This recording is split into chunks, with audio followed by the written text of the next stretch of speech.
सो hi everyone. तो आज की वीडियो में हम इकोनॉमिक्स एंड बैंकिंग का टॉपिक कवर करेंगे एंड जो भी इम्पोर्टेंट रेलिवेंट होगा हमारे पेपर के लिए हम कोशिश करेंगे कि सारे टॉपिक्स कवर करें। तो सबसे पहले बैंकिंग के टॉपिक में हम देखते हैं कि आरबीआई हमारे लिए कैसे इम्पोर्टेंट है। ठीक है। सो आरबीआई क्या है? एक इंस्टीट्यूशन है of national importance and the pillar of the surging Indian economy. It is a member of the IMF, international monetary fund का एक मेंबर है। The concept of the RBI was based on the strategies formulated by whom? Dr. Ambedkar. In his book, कौन सी book थी उनकी? The Problem of the Rupee, Its Origin and Its Solution. तो इसका जो formulation है वो किसके द्वारा किया गया है? Doctor Ambedkar ji. This central banking institution was established based on the suggestions of Royal Commissions on India. तो ये सजेशंस थी, इनके सजेशंस पे आरबीआई फॉर्म करा गया। ठीक है। कौन से साल में? 1926। और कमीशन को क्या बोला जाता था? It was also known as Hilton Young Commission. ठीक है। और 1949 में the RBI was nationalised and became a member bank of the Asian Clearing Union. Right. RBI regulates the credit and currency system in India. The chief objective of RBI are to sustain the confidence of the public in the system, protect the interests of the depositor, and offer cost-effective banking services like cooperative banking and commercial banking to the people. तो RBI का जो chief objective है वो जितना भी हमारे देश में मॉनेटरी टर्म्स में बिजनेस होता है उसको रेगुलेट करना है, उसका ख्याल रखना है कि उसकी प्रॉपर फंक्शनिंग हो रही है। कोऑपरेटिव बैंकिंग और कमर्शियल बैंकिंग का भी ख्याल रखना है कि उसमें सारी सर्विसेज जो प्रोवाइड करी जा रही है वो अंडर द लॉ हो रही है और स्ट्रिंजेंट वे में हो रही है। ठीक है। Next, Reserve Bank of India की टाइमलाइन देखी जाए तो 1934 में the British enacted the Reserve Bank of India Act. ठीक है, ये एक्ट आया था। फिर 1935 में Reserve Bank of India was established on 1 April. कहाँ पर? कैलकाटा में। 1937 में Reserve Bank of India was permanently move to Mumbai. तो इसको मूव कर दिया गया मुंबई में। और फिर 1949 में क्या हुआ? It was nationalised after independence and the bank was held by private stakeholders before this. इससे पहले तक प्राइवेट स्टेक होल्डर्स के पास था। अब इसका सबसे इंपॉर्टेंट पार्ट जो है वो है हमारा MPC, which is monetary policy committee. This is a very important topic of RBI. तो ये क्या है? स्टैट्यूटरी बॉडी है, constituted as per section 445 ZB under the RBI Act of 1934 by the central government. It is a remarkable initiative of the Reserve Bank of India to surge GDP growth and turn down the percentage of inflation. तो इसका objective क्या है कि GDP growth करे और inflation को कर्ब करा जा सके। ठीक है। अब मॉनेटरी पॉलिसी कमेटी के मेंबर्स के बारे में बात करते हैं। जो एमपीसी में टोटल 6 मेंबर कमेटी होती है ये। ठीक है। जिसमें 3 जो मेंबर होते हैं वो इंटरनल मेंबर होते हैं और 3 जो होते हैं वो एक्सटर्नल मेंबर होते हैं। ठीक है, एक्सपर्ट्स कह सकते हैं या फिर आप। तो इसमें क्या होते हैं? The RBI governor and deputy governor are also members of the MPC. तो जो आरबीआई के गवर्नर और डिप्यूटी गवर्नर होंगे वो इसी का पार्ट होंगे। तो इसमें इंटरनल मेंबर्स कौन से हैं? The governor, chairperson, ex officio the deputy governor in charge of monetary policy as member, ex officio and one officer of the bank to be nominated by the central board as member ex officio, और external experts appointed by the central government. ठीक है। ये कौन कौन होंगे? RBI governor as its ex officio chairperson, deputy governor in charge of monetary policy, an officer of the bank nominated by the central board of member ex officio, और 3 persons are to be appointed by the central government. Same चीज है जो ऊपर बात करी गई। Appointments of the category must be persons to ability, integrity and standing, having knowledge and expertise in the field of economics or banking और finance और monetary policy. तो इसकी जो अपॉइंटमेंट्स होंगी वो इन सारी जो क्वालिटीज हैं उन पर खड़े उतरनी चाहिए। ठीक है। अब देखा जाए तो हमारे प्रेजेंट में इंटरनल मेंबर्स कौन है? Currently we have RBI governor Shaktikanta Das जो कि गवर्नर है। Then we have deputy governor who is Michael Patra. Then we have executive director is Rajiv Ranjan. तो ये 3 हमारे इंटरनल मेंबर्स हैं। If you talk about the external members, तो हमारे पास अशिमा गोयल सबसे पहली एक्सटर्नल मेंबर है, then we have Jayant R Varma and then we have Shashank Bhide. तो ये तीन हमारे एक्सटर्नल मेंबर्स हैं। तो इन सबको इंक्लूड करके टोटल 6 मेंबर्स हैं एमपीसी में। ठीक है। Functions of reserve Bank of India क्या है? अब इसके फंक्शंस सबसे पहले आता है मॉनिटरी अथॉरिटी। ठीक है। Then we have regulator and administrator of the financial system. Forex, foreign exchange जो आता है उसको मैनेज करना और करेंसी इशू करना। ठीक है। तो ये चार इंपॉर्टेंट फंक्शंस में आते हैं आरबीआई के।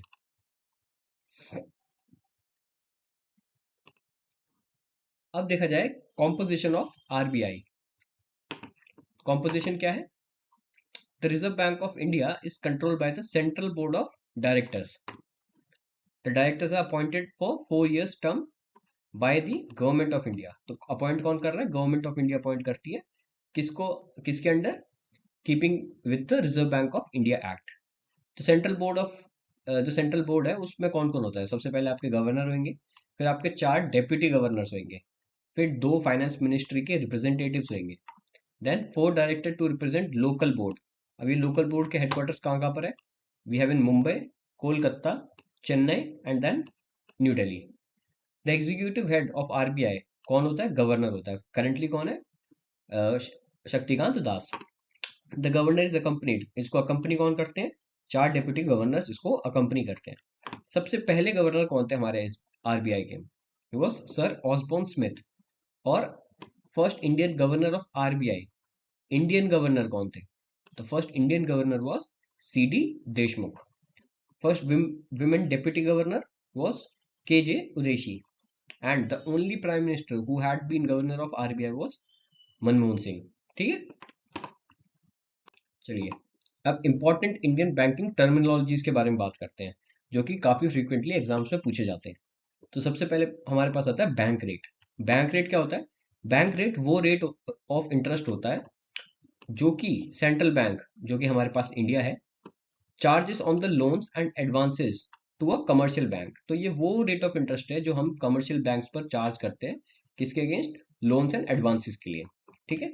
This means that is the rate at which Reserve Bank is ready to buy or rediscount bills of exchange or other commercial papers for long term. Important part है long term. ठीक है।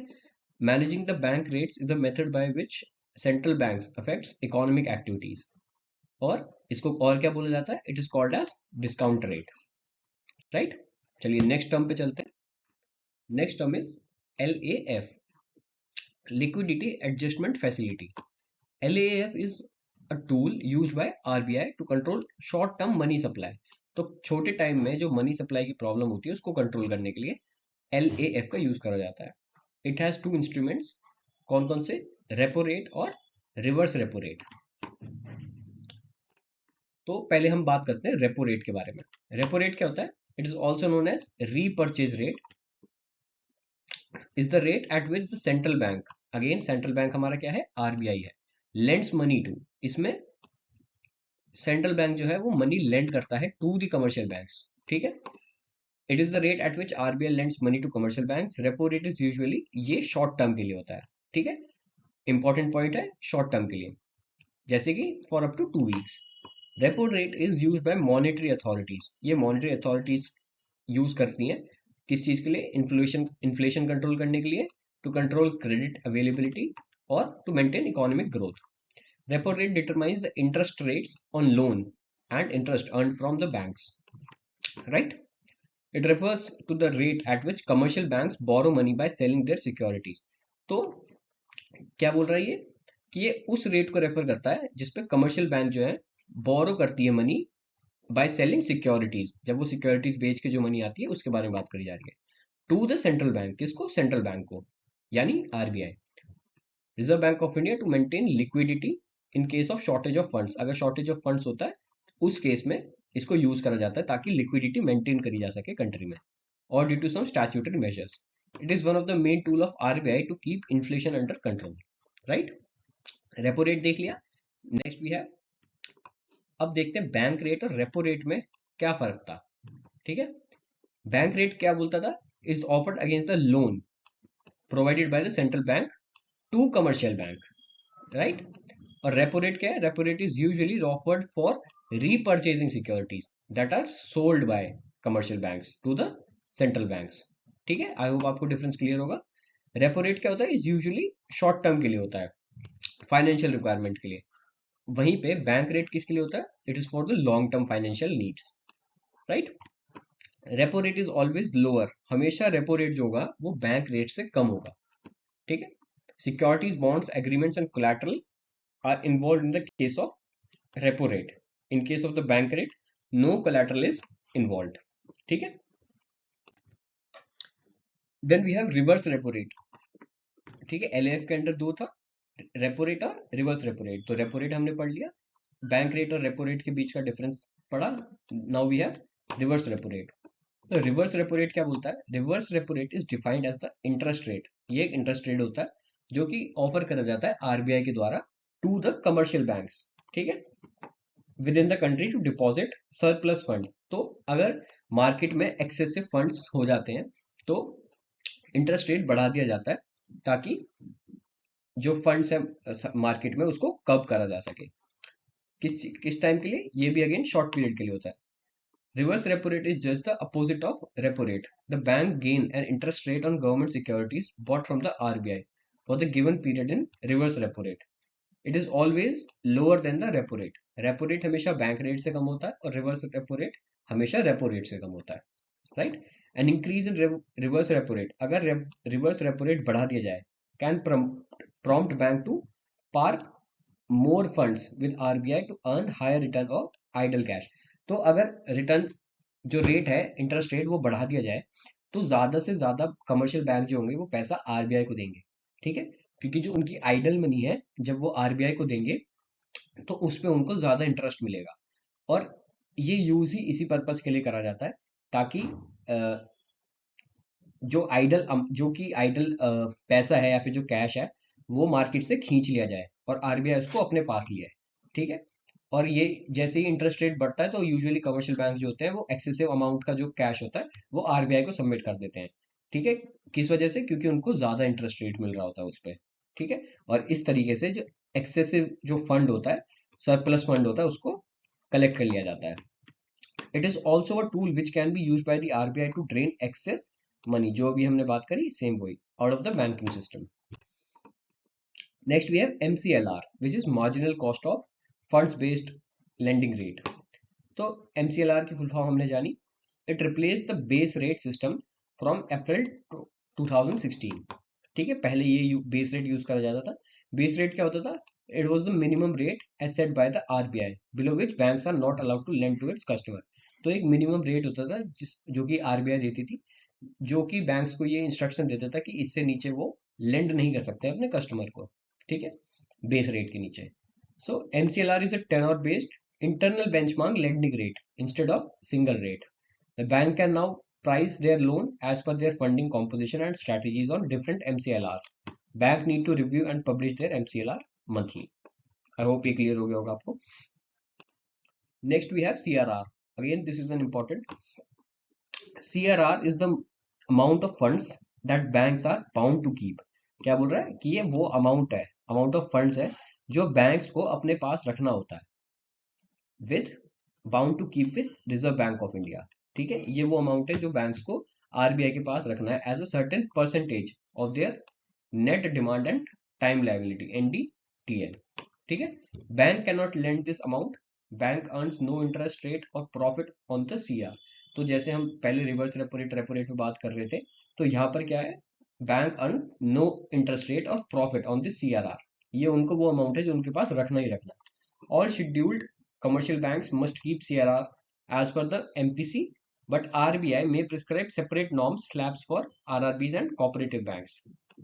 ठीक है, when CRR is reduced, banks are required to keep fewer funds by RBI and resource available to banks for lending will go up, which can turn results in enhanced liquidity in the market. Right? चलिए, SLR आ गया, statutory liquidity ratio. All commercial banks in India are required to keep a given percentage of their demand and time deposit, ठीक है, as liquid assets in their vault itself. ये उसको अपने पास रखने होते हैं। ठीक है, it prevents the banks from lending all its deposits. तो ये किस चीज के लिए होता है? ताकि वो अपना सारा का सारा पैसा जो है वो लेंड ना कर दे और उनके पास कुछ रहे ना, जो कि बहुत रिस्की सिचुएशन होती है। तो ये एक अमाउंट होता है जो बैंक्स को अपने पास रखना होता है। ठीक है। If SLR increases bank needs to keep more liabilities deposits with them and provide less loans. तो एसएलआर अगर इंक्रीज कर दिया तो बैंक्स को ज्यादा पैसा अपने पास रखना है और कम पैसा लेंड करना है, मतलब कम लोन देने हैं और मार्केट में कम पैसे सप्लाई करना है। Right. Then we have MSF, which is marginal standing facility. In MSS, RBI sells government securities, treasury bills, and cash management bills to absorb excess liquidity in the market. ठीक है। ये भी again एक tool है जिससे कि access market जो पैसा है मार्केट में उसको एब्जॉर्ब करा जा सके। कैसे? गवर्नमेंट सिक्योरिटीज हैं, ट्रेजरी बिल्स हैं, तो ये गवर्नमेंट क्या है, सिक्योरिटीज सेल करती हैं और उस सिक्योरिटी के अगेंस्ट में कैश एब्जॉर्ब कर लेती हैं। ठीक है। और लोगों को सिक्योरिटीज प्रोवाइड करती हैं, तो बाद में वो सिक्योरिटीज बेच के अपना कैश ले सकते हैं, इसलिए और ये उस पर इंटरेस्ट भी देते हैं। ठीक है। तो ऐसे मार्केट से पैसा एब्जॉर्ब कर लिया जाता है। The money obtained after selling these securities does not become parts of government's borrowing, but government has to pay interest on it. ठीक है। जो कि अभी बात करी हमने सेम वही चीज। तो अभी करंट में क्या है? करंट में जो रेपो रेट है that is 6.50, bank rate is 5.5 15%, reverse repo rate is 3.35, then we have marginal standing facility rate which is 6.75, right? चलिए नेक्स्ट। अब कुछ इंपॉर्टेंट कर्व्स की बात है जो कि हम इकोनॉमिक्स में बात करते हैं। सबसे पहले है Laffer curve, Phillip curve, Lorenz curve और क्यूजनेट्स कर्व। तो ये मैच द फॉलोइंग करनी है। अगर आपको आते हैं तो आप लोग प्लीज ट्राई करिए, नहीं तो then we will discuss the answer of it. चलिए, तो करेक्ट आंसर क्या होगा इसका? Correct answer would be 1A, 1B, 2C, 3D and 4A। तो लैफर कर्व क्या होता है? ये शो करता है रिलेशनशिप किसके बीच में? Tax rates and tax revenues collected by the government. ठीक है। फिलिप कर्व क्या होता है? Philip curve is the inverse relationship that exist between the unemployment rate and inflation. तो ये इनवर्स रिलेशनशिप शो करता है। और लॉरेंस कर्व किस लिए होता है? इनकम इक्वालिटी और वेल्थ इनइक्वालिटी। ठीक है। The graph plots percentile of the population on the horizontal axis according to the income of the wealth, right? चलिए, क्यूजनेट्स कर्व क्या बात करता है? ये रिलेशनशिप शो करता है between the economic growth and income equality. ठीक है। चलिए, now we have GDP. GDP क्या है? तो फुल फॉर्म क्या होती है जीडीपी की? फुल फॉर्म होती है gross domestic product.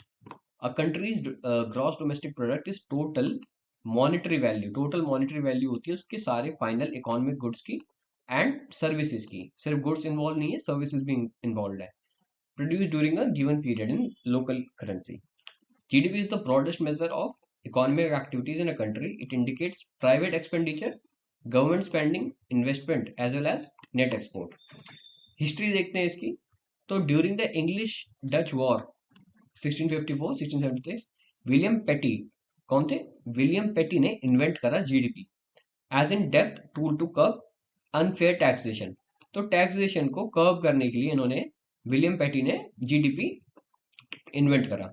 The concept was further developed by Charles Davenant, Simon Kuznets. ये कौन है? इकोनॉमिस्ट है, कहाँ के? यूनाइटेड स्टेट्स के।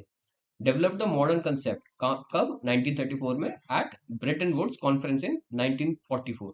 ये काफी इंपॉर्टेंट कॉन्फ्रेंस थी। It was adapted as the primary indicator of an economy, right?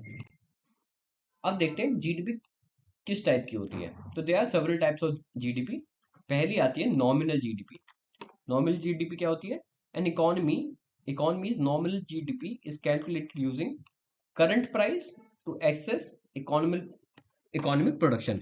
तो उसके करंट प्राइस को यूज करके उसकी जो जीडीपी नापी जाती है उसको नॉमिनल जीडीपी बोलते हैं। This means both inflation and deflation in a given year are taken into account. तो उस साल में जो इन्फ्लेशन हुई है और जो डिफ्लेशन हुई है उन दोनों का अकाउंट में लिया जाता है।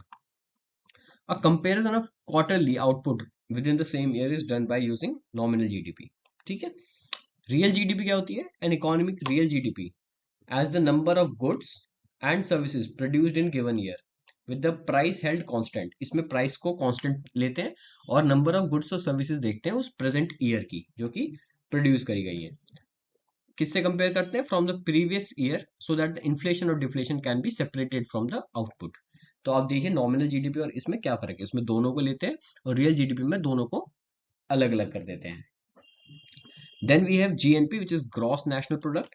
A country's GNP measure its residents' output regardless of where their economic activity is located. तो यहाँ पर जो ऊपर बात कर रहे थे हम लोकल एरिया की बात कर रहे थे, लेकिन अब इसमें क्या है, इसमें देख रहे हैं कि वो पैसा कहीं से भी आ रहा हो। The investment made by countries resident, अगर वो फॉरेन कंट्रीज में है तो वो भी इंक्लूडेड होगी, ठीक है। However investment pumped into the country from foreign residents do not, in other words, while GDP is measured by location, GNP is measured by nationality, ठीक है। GDP पर कैपिटा, ये क्या होता है? GDP पर कैपिटा का मतलब होता है this measures the countries economic output पर पर्सन, कि एक इंसान ने कितना कंट्रीब्यूट करा है जीडीपी में, by calculating amount of output और इनकम पर individual in economy, we can determine the average productivity, जो एवरेज प्रोडक्टिविटी लिविंग स्टैंडर्ड्स होते हैं एक इंसान के, उसको अकाउंट में लिया जाता है इसको मेजर करने के लिए।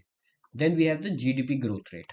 अब ये क्या है? GDP growth rate measures an economic growth rate over time by comparing annual or quarterly changes in its economic output. Economic policy makers typically express their measure as a percentage rate, since GDP growth is thought to be closely tied to inflation and unemployment rates. अब GDP India में कैसी है? In India जो GDP है वो कैसे calculate करी जाती है? It is calculated by the Central Statistics Office, ठीक है, CSO. There are two methods by calculating India's GDP, one using economic activities at factor cost और दूसरा using expenditure at market price. With GDP 2.66 trillion, India is world's sixth largest economy. ये तो पहले का information है, अब तो हम और आगे निकल चुके हैं, right, surpassing Italy and France. ये 2021 की बात है और अब तो हम टॉप 5 में आ चुके हैं। सो अब हम बात करते हैं इन्फ्लेशन की, राइट। इन्फ्लेशन क्या होता है और प्राइस इन्फ्लेशन क्या होता है? Is the rise in the price level in an economy which results in a sudden drop of the purchasing power of money.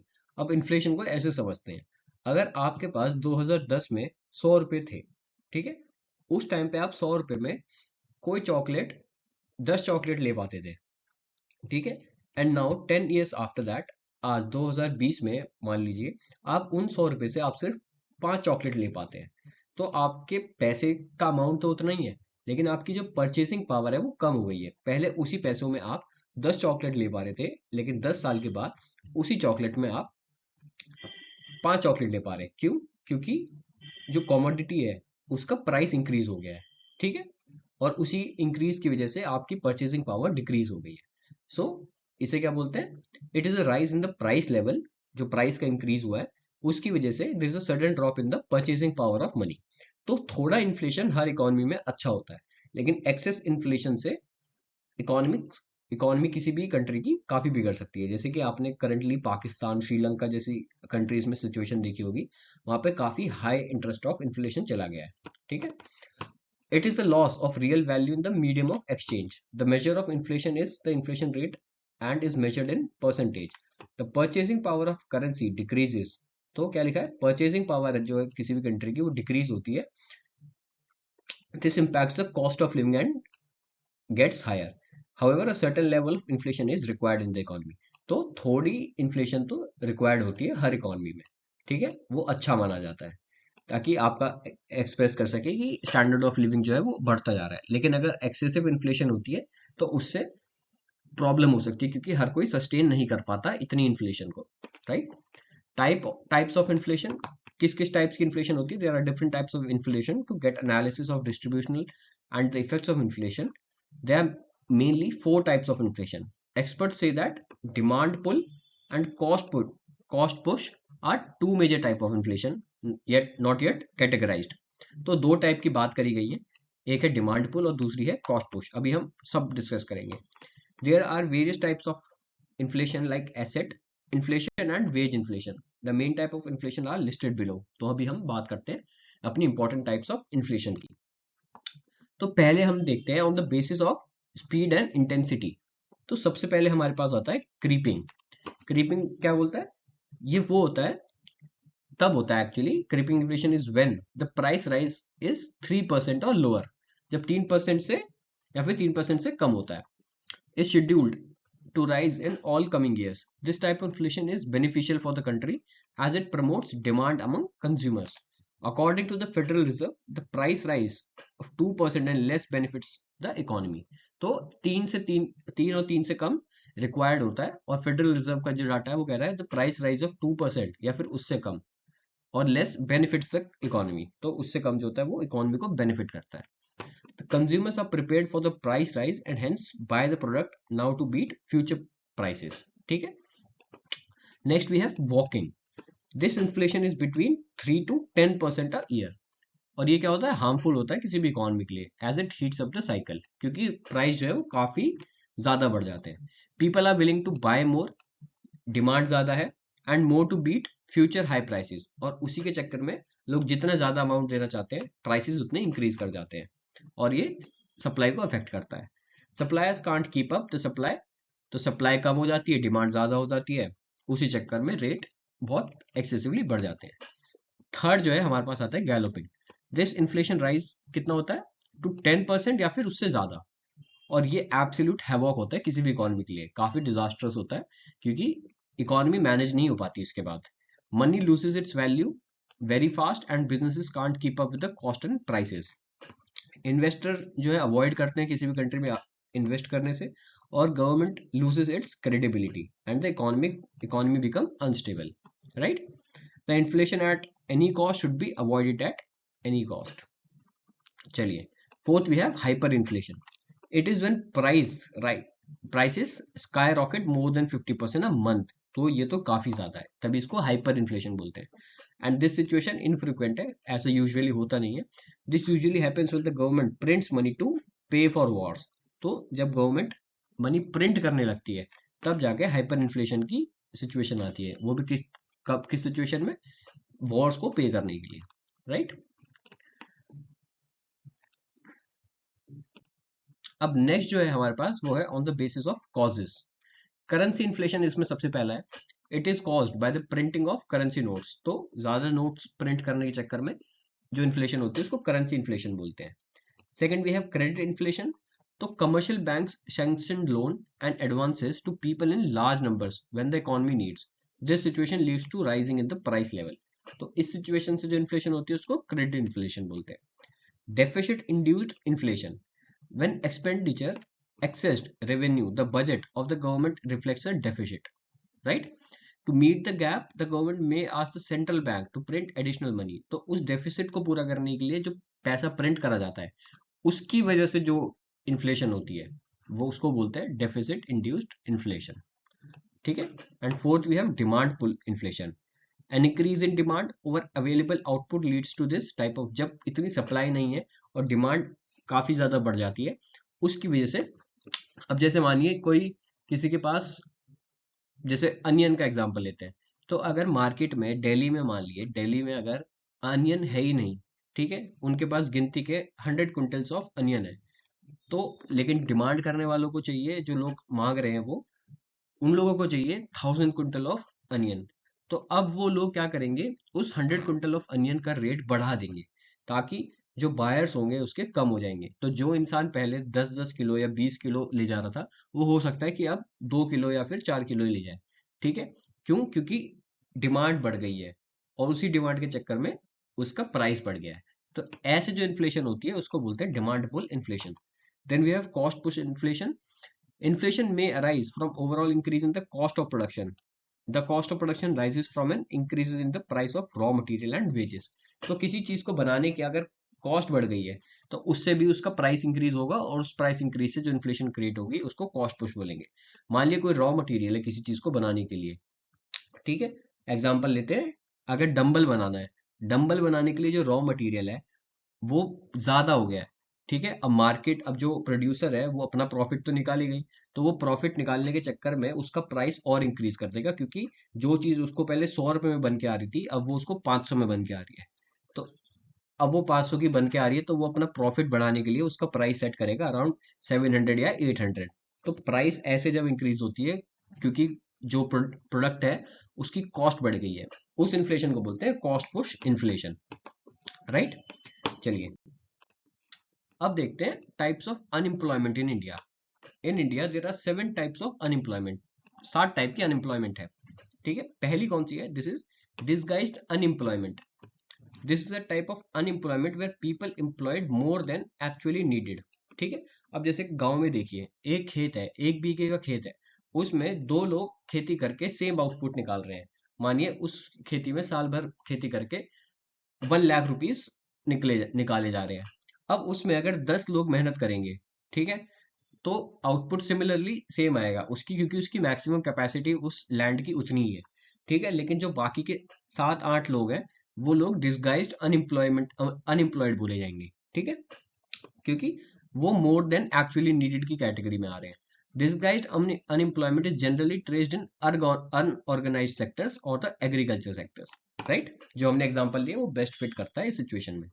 Then we have structural unemployment. This unemployment arises when there is a mismatch between the worker's skill and availability of job. तो मान लिए आपका expertise तो IT में या technical sector में है, लेकिन आपको जो जॉब मिल रही है वो लेबर की मिल रही है, राइट। तो आप अपनी स्किल के हिसाब से आपको जॉब नहीं मिल रही है, उसको बोलते हैं स्ट्रक्चरल अनएम्प्लॉयमेंट, ठीक है। Many people in India do not get job matching to their skill, or due to lack of required skill they do not get jobs, and because of poor education level it becomes important to provide them related training. तो जो वो job करना चाह रहे हैं उनके पास वो skill होनी चाहिए, they should possess all those skill, ठीक है। Third is seasonal unemployment. this situation of unemployment when people do not have work during certain seasons of the year, such as laborers in India rarely have occupation throughout the year. तो जैसे labours देखिए, तो एक period of time आता है जिस time पे उनके पास वो अनएम्प्लॉयड होते हैं। जैसे मान लिए बरसात का मौसम है, रेनी सीजन है, तो उस टाइम पे यूजुअली लोग प्रेफर नहीं करते कंस्ट्रक्शन कराना, ठीक है, क्योंकि बारिश हो रही है, आंधी आ रही है, तो लोग कंस्ट्रक्शन नहीं कराते। तो लेबर जो होगी उस टाइम पीरियड के लिए अनएम्प्लॉयड रह जाती है। तो वो सीजनल अनएम्प्लॉयमेंट है, कि वो जरूरी नहीं कि 12 के 12 महीने उनको काम मिल ही रहा हो। एक टाइम ऐसा आता है जब उनका जो काम है वो उनको नहीं मिलता, right. Next we have vulnerable unemployment, right? People are deemed unemployed under this unemployment. People are employed but informally, without proper job contracts, and thus records of their work are never maintained. तो लोग इसमें employed तो होते हैं, लेकिन वो informally होते हैं, ठीक है, उनका कोई जॉब कॉन्ट्रैक्ट नहीं होता है, उनका कोई रिकॉर्ड मेंटेन नहीं होता है। It is one of the main type of unemployment in India, ठीक है। अब इससे क्या होता है, जब वो रिकॉर्डेड नहीं है, कुछ भी कॉन्ट्रैक्ट नहीं है, तो जो उनको एज अ रिलीफ मिलना चाहिए एज अ वर्कर, वो उनको नहीं मिल पाता, ठीक है। Technological unemployment. This situation when people lose their job due to advancement in technologies. 2016 में the data of the world bank predicted that the proportion of jobs threatened by automation in India is 69% year on year.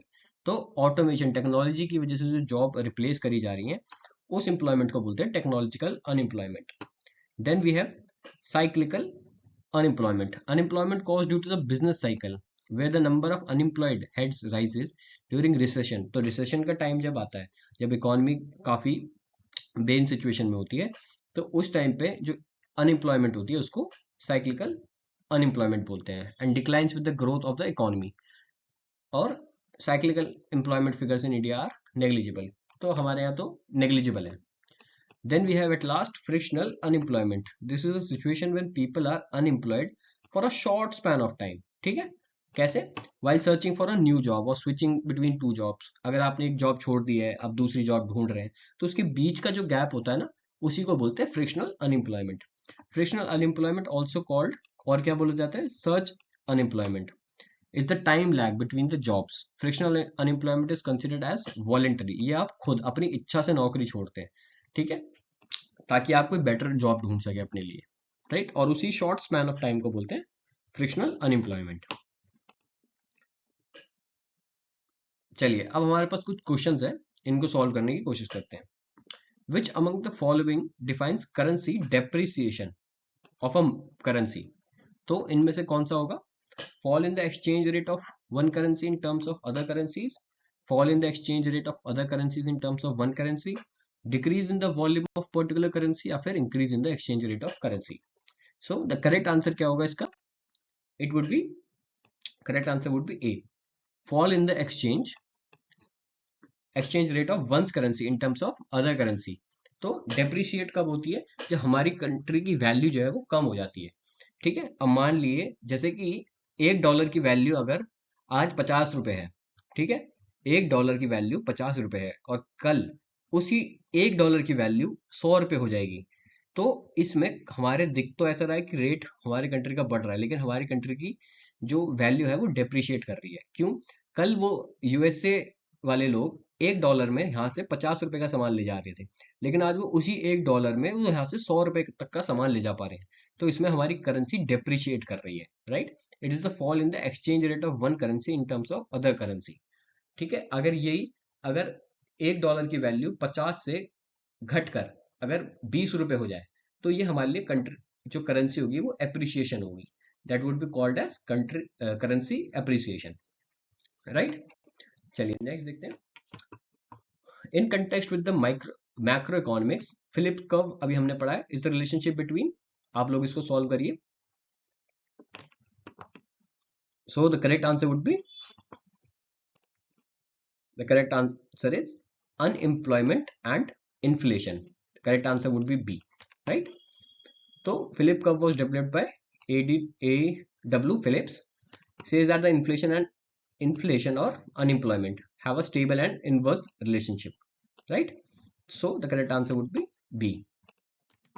Then we have, who among the following was the architect of second 5-year plan? तो second 5-year plan का architect कौन था?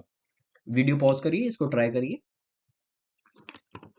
Okay, so the correct answer would be, correct answer is C. कौन है ये?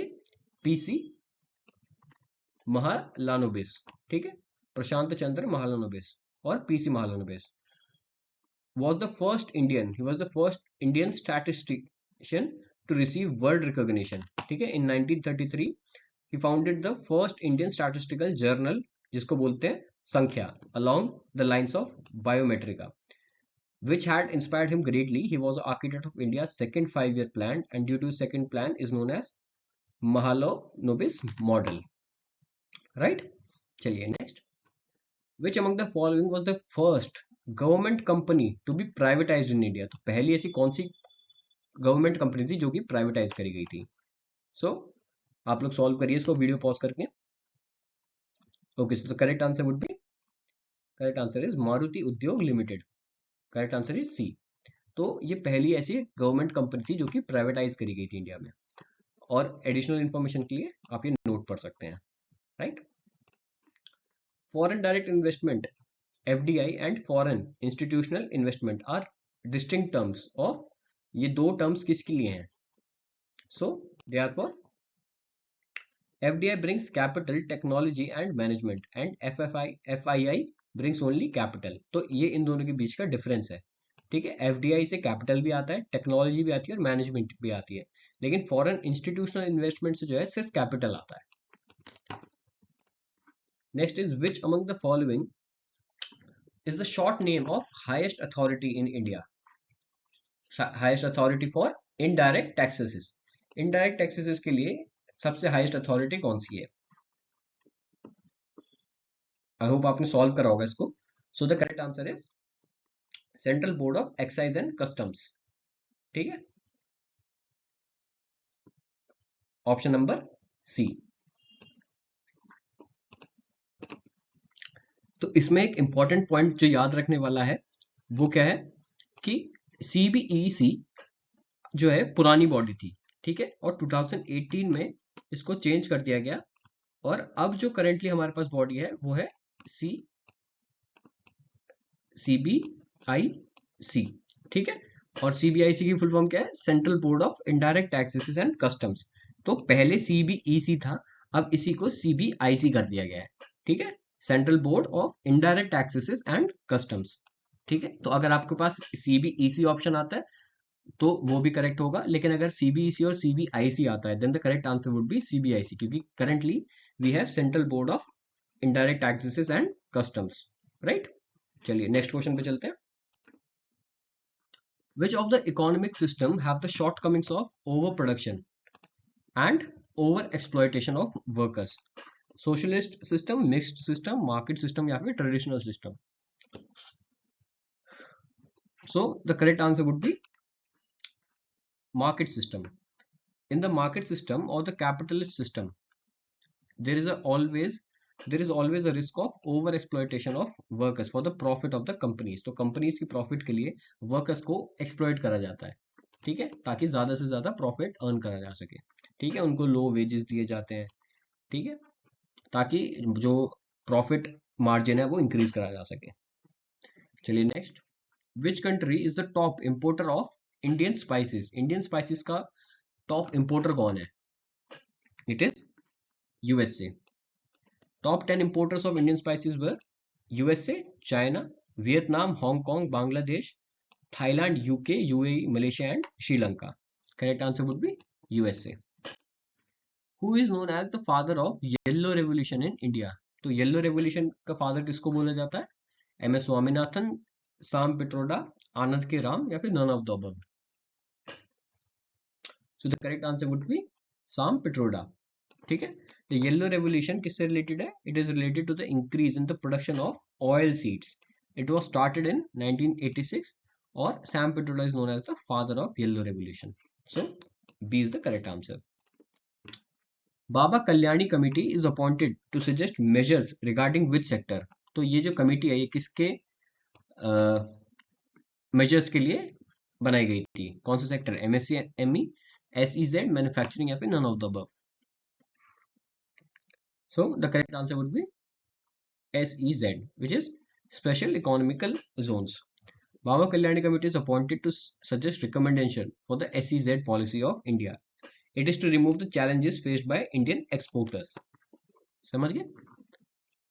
Committee याद रखना, Baba Kalyani committee. Then we have what is the frequency of WPI?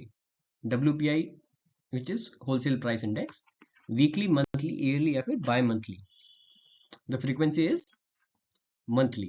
The wholesale price index is computed by the Office of Economic Advisor in Ministry of Commerce and Industry, Government of India, और ये monthly करी जाती है। Next question is which state in India is the largest cotton producer? I hope आपने सब ये अपनी school के NCERTs में पढ़ी होगी तो, and if you don't remember it, कोई नहीं, हम लोग रिवाइज कर लेंगे। क्या है ऑप्शंस? गुजरात, महाराष्ट्र, आंध्र प्रदेश या फिर तमिलनाडु? तो कॉटन के लिए तो हमको पता ही है कि ब्लैक सॉइल इंपॉर्टेंट होता है, राइट। चलिए तो करेक्ट आंसर क्या हो जाएगा इसका? Correct answer would B Gujarat. तो टॉप 5 कॉटन प्रोड्यूसिंग स्टेट्स कौन से हैं? गुजरात है, महाराष्ट्र है, आंध्र प्रदेश है, Telangana and Haryana and Karnataka, right. चलिए नेक्स्ट देखते हैं। Next we have which among the following is complementary goods? तो कॉम्प्लीमेंट्री गुड्स कौन से हैं इनमें? Petrol and car, iPhone and android phone, milk and sweet या फिर shoes and sandal? So the correct answer would be petrol and car. Complementary goods क्या होते हैं? Are those pair of goods where the quantity demanded of one increases the price of related good decrease. तो क्या बोल रहा है ये कि वो pair of goods होते हैं जिसमें quantity demanded of one, अगर एक की quantity ज्यादा डिमांड करी जाए, increases when the price of related goods decreases. तो अगर इनमें से एक की भी रेट कम हो जाएगा तो दूसरे की डिमांड जो है वो बढ़ जाएगी। मान लीजिए अगर पेट्रोल का प्राइस कम हो जाए तो कार की डिमांड ऑटोमेटिकली इंक्रीज हो जाएगी। अगर इलेक्ट्रिसिटी की जो रेट है वो कम हो जाएगा, प्राइस कम हो जाएगा, तो ऑटोमेटिकली इलेक्ट्रिक कार्स की जो डिमांड है वो बढ़ जाएगी, राइट। चलिए next, when does the problem of unfavourable balance of payment arises? When imports are greater than exports, when export increases, when import decreases, more than one of the above या फिर none of the above? So the correct answer would be when imports are greater than exports. Option number A. जब imports बढ़ जाते हैं और exports कम होते हैं उसी को बोलते हैं unfavorable balance, क्योंकि उस टाइम पे deficit की situation आती है। अगर हम export ज़्यादा करें, import कम करें, then there would be a situation of trade surplus. The concept of 5 year plan in the constitution India is borrowed from, तो ये हमने कहाँ से लिया है? रशिया से, इंग्लैंड से, यूएसए से या फिर जर्मनी से। सो it was taken by Russia, ये हमने जो है रशिया से लिया है। The constitution of India was borrowed most of its provision from the constitution of different countries. ये तो हमको पता ही है कि हमने हर कुछ ना कुछ कंट्री से कुछ ना कुछ अडेप्ट करा है अपने कॉन्स्टिट्यूशन में। और according to B R Ambedkar, the constitution of India has been framed after ransacking all the known constitution. तो जितने भी कहे मतलब बड़े कॉन्स्टिट्यूशन थे वर्ल्ड के, उन सब की जांच पड़ताल करने के बाद ही हमने अपना कॉन्स्टिट्यूशन बनाया है और देखा कि हमारी कंट्री के लिए सबसे बेस्ट फिट क्या होगा। तो इंपॉर्टेंट प्रोविजंस जो हमने रशिया से लिए वो क्या थे? 5 ईयर प्लान था और साथ में हमने फंडामेंटल ड्यूटीज भी ली। ठीक है। गोल्डन रेवोल्यूशन किस चीज के लिए रिलेटेड है? Golden, precious minerals, pulses, jute या फिर हॉर्टिकल्चर एंड हनी। अगेन ये बहुत बेसिक एनसीईआरटी का क्वेश्चन है, अगर आप लोगों ने ध्यान से पढ़ी थी then you would be able to answer this. Okay, so the correct answer would be this is horticulture and honey. इसको गोल्डन रेवोल्यूशन बोलते हैं। ठीक है, हॉर्टिकल्चर एंड हनी कब स्टार्ट हुआ? 1991 में। लास्ट कब तक करा? 2003 तक। फादर ऑफ गोल्डन रेवोल्यूशन किसको बोलते हैं? निरपक तोतज। The golden fibre revolution is related to jute production. अब कंफ्यूजन हो सकता है आपको, लेकिन गोल्डन फाइबर रेवोल्यूशन जो है वो जूट प्रोडक्शन के लिए और golden revolution horticulture and Honey के लिए। बाकी के रेवोल्यूशंस भी हम लोग डिस्कस करते हैं। ब्राउन रेवोल्यूशन किसके लिए? It was for leather and cocoa. Green revolution agriculture production के लिए। ग्रे रेवोल्यूशन फर्टिलाइजर्स के लिए। पिंक रेवोल्यूशन अनियन और प्रॉन के लिए। Red revolution was for meet tomato production. Round revolution potato production. Silver fibre ये था कॉटन प्रोडक्शन के लिए। और silver revolution for egg production. White revolution किसके लिए था? Dairy milk production. Yellow revolution was for oil seeds production. Blue revolution जो था वो था फिश प्रोडक्शन के लिए। And at last black revolution was for petroleum production. Right, ये सारे इंपॉर्टेंट रेवोल्यूशन है, please to make sure you remember it. Next question पे आ गए हम, which is what was the duration of the second 5 year plan. तो पहले से अभी हमने देखा who was the father of it and who bought it into existence. अब देखते हैं उसका ड्यूरेशन क्या था। So the duration was 1955 to 61। ठीक है, हमने पहले डिस्कस कर ही लिया था कि महाल ओलंपिस मॉडल पे था। It's main focus was on the industrial development of the country. ठीक है, चलिए नेक्स्ट देखते हैं। Which image is on the back of 20 rupee note on Mahatma Gandhi new series. तो जो रिसेंटली नोट्स आए थे उनमें 20 रुपीज की बैक पर कौन सा मॉन्यूमेंट बना हुआ है इनमें से? It was red fort, Ellora cave, Sanchi stupa या फिर रानी की Bagh. So it was Ellora caves. जैसे कि आप देख सकते हैं एलोरा केव्स बने हुए हैं। सो इन अप्रैल 2019 RBI issued new 20 rupees notes. ठीक है, और the new 20 rupee notes have the signature of the RBI governor. ठीक है, the base colour of the new note is greenish yellow and वो क्या मोटिव डिस्प्ले करता है?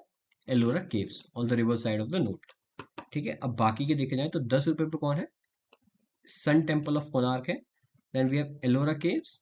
50 रुपीज में हमारे पास है हम्पी विद चैरियट। 100 में है हमारे पास रानी की बाग। 200 रुपी नोट में हमारे पास सांची स्तूपा है। 500 में we have Red Fort with Indian flag and 2000 rupee के नोट में मंगलयान। राइट, चलिए। The tax imposed on import and export of commodities is known as. तो उस टैक्स को क्या बोलते हैं जो इंपोर्ट और एक्सपोर्ट पर लगता है?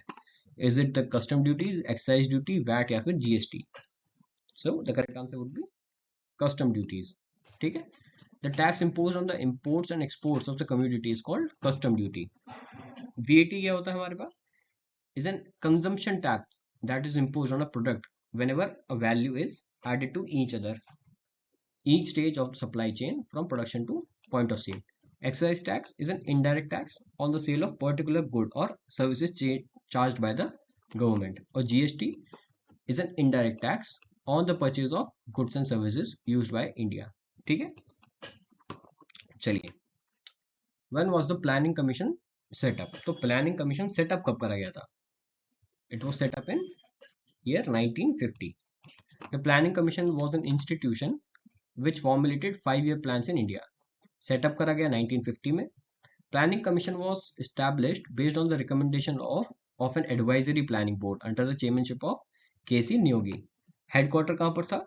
योजना Bhavan, New Delhi. Planning commission is only an advisory body, तो ये एक एडवाइजरी बॉडी है, ठीक है। The concept of planning was based on the Russian model, जो कि हम डिस्कस करा, introduced by Joseph Stalin. The prime minister is the chairman of the planning commission. तो जो भी प्लानिंग कमीशन होता है उसके करंट जो प्राइम मिनिस्टर होंगे वो उसके चेयरमैन बन जाते हैं। Jawaharlal Nehru was the first chairman क्योंकि he was the first prime minister of the country. Then deputy chairman of the planning commission was appointed by the union cabinet. Gulzari Lal Nanda was the first deputy chairman, ठीक है। Narendra Modi government dissolve the planning commission, इसको dissolve कर दिया 2014 में, और अब हमारे पास क्या है, इसको रिप्लेस कर दिया गया बाय नीति आयोग इन 2015, राइट। चलिए आज की वीडियो में इतना ही। आई होप हमने इकोनॉमिक्स से रिलेटेड जितने भी इंपॉर्टेंट टॉपिक्स थे एग्जाम पॉइंट ऑफ व्यू से हमने मोस्टली कवर करने की कोशिश करी। हमने एमसीक्यूज देखे और हर एमसीक्यूज में कुछ एडिशनल इन्फॉर्मेशन भी गेन करने की कोशिश करी। आई होप आपको वीडियो अच्छी लगी होगी। All the best for your exams and prepare well. Bye bye, thank you.